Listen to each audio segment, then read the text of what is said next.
கிறிஸ்துவுக்குள் மிகவும் பிரியமான தேவனுடைய பிள்ளைகளே, காலை நேரத்திலே உங்களை சந்திப்பதிலே மிகுந்த மகிழ்ச்சி அடைகிறேன். கர்த்தர் ஒவ்வொரு நாளும் போஷித்து பாதுகாத்து வருகிறதை நினைத்து கர்த்தரை ஸ்தோத்திரிக்கிறேன். சென்னையில் வேலைச்சேர் உள்ள ஏழை மேஜி சபை வழங்கும் அனுதினம் அண்ணா ஆண்டவராக இயேசு கிறிஸ்து அனுதினமும் 5 நிமிடம் உங்களோடு.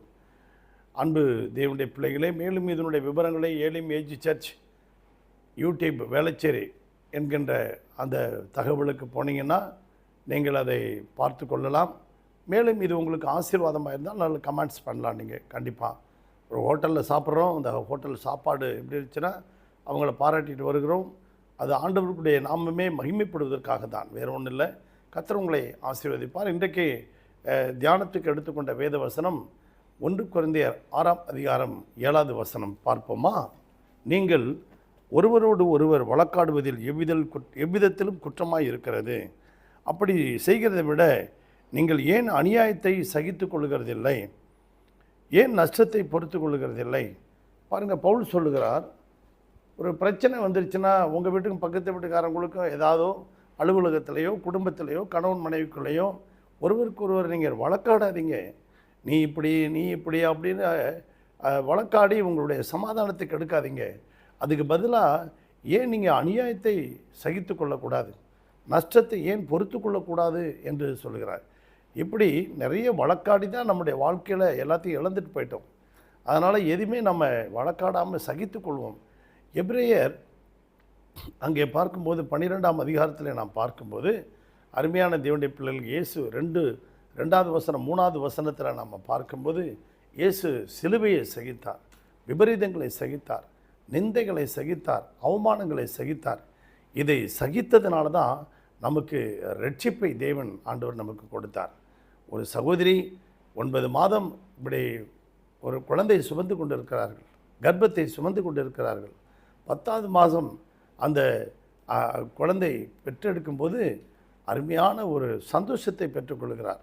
ஸோ ஒரு வழியை சகித்து கொள்கிறார், பெயினை சகித்து கொள்கிறார் அந்த அம்மா. பார்த்தீங்களா? அதை சகித்து கொண்டதுனால தான் எபிரேயர் 12ஆம் அதிகாரத்தில் ஆண்டவர் சொல்கிறார், நீங்கள் சிற்சையை சகித்து கொண்டால் நீங்கள் தேவனுடைய புத்திரராக இருப்பீர்கள் என்று சொல்கிறார். இல்லையா? சிற்சையை நீங்கள் சகிக்காமல் இருக்காதீங்க, கர்த்தருடைய சிற்சையை அற்பமாக எண்ணாதீங்க அப்படின்னு சொல்கிறார். பிரியமான தேவனுடைய பிள்ளைகளே, ஒரு சமயம் ஒரு ஒரு மரத்தில் காக்கா குடியிருக்குது, இன்னொரு மரத்தில் கழுகு குடியிருக்குது. இந்த கழுகு எப்பொழுதுமே உயரமாக பறந்து போயிட்டு வரும். ஆனால் இந்த காக்கா என்ன செய்யும், இதை பார்த்து பொறாமப்பட்டுக்கிட்டே இருக்கும். என்னடாது, இந்த கழுகு இவ்வளோ உயரத்தில் பறந்து போதே, இது கழுகே பறவைகளுக்கே அரசன்னு சொல்கிறாங்களே, நம்மளை பார்ப்போம், ஒரு கை பார்த்துருவோம் அப்படின்னு சொல்லி ஒரு நாள் கழுகு பறக்கும்போது இந்த காக்கா அது மேலே ஏறி உட்காந்துக்கிடுச்சு. ஏறி உட்காந்து அதை கொத்தி அதை சாகடிக்கணும்னு பிளான் பண்ணிடுச்சு. அதுக்கு மேலே பொறாமல் வந்துடுச்சு. கொத்தி சாகடிக்கிறதுனால கழுகு அதை சகித்து கொண்டே மேலே போய்கிட்டே இருக்குது, பறந்து போய்கிட்டே இருக்குது. அதனுடைய வழியெல்லாம் தாங்கிக்கிட்டே போகுது. கொஞ்சம் தூரம் மேலே போனோடனே காக்கா செத்து அப்படியே கீழே விழுந்துருச்சு. ஏனென்றால் அதுக்கு பிராணவாயு உயர போகும்போது கிடையாது, அது காற்று கிடையாது, அதுக்கு அதனால் சுவாசிக்க முடியாது. ஆனால் கழுகு எவ்வளோ தூரம் வேணாலும் பறக்கும். ஆண்டவருடைய படைப்பில் அது மிகவும் முக்கியமானது. பிரியமான தேவனுடைய பிள்ளைகளே, ஆதியாகமம் 26ஆம் அதிகாரத்தில் நீங்கள் பார்க்கும்போது அபிமெலேக்கு ராஜா அது ஈசாக்கு வெள்ளியும் பொன்னும் உடைய சீமானாக இருந்தான். அவன் ஐஸ்வர்யவனாகி வர விருத்தி அடைந்தான். மிருக ஜீவன்கள் அந்த வயல் 100 மடங்கு அறுவடை பண்ணது.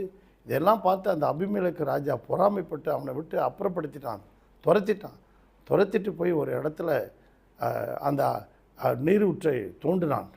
அங்கே ஒரு சுரக்கும் நீரூற்றை அவன் கண்டான். அதற்கு மேலே அவன் பொறாமை கொண்டான். அவங்க அப்பா தோண்டின துறவையெல்லாம் மூடி போட்டான், அநியாயமாக மூடி போட்டான்.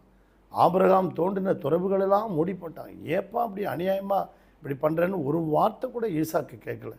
ஆனால் இவன் போய் அவன் துறவை தோண்டிக்கிட்டே இருக்கிற நேரத்தில் ஒரு கட்டத்தில் ஒரு ரெகபோத் ஒரு நீரூற்று வந்தது. அதுக்கு ரெகபோத் என்று பெயரிட்டான். அது பழுகி பெருகத்தக்கதான நீரூற்று.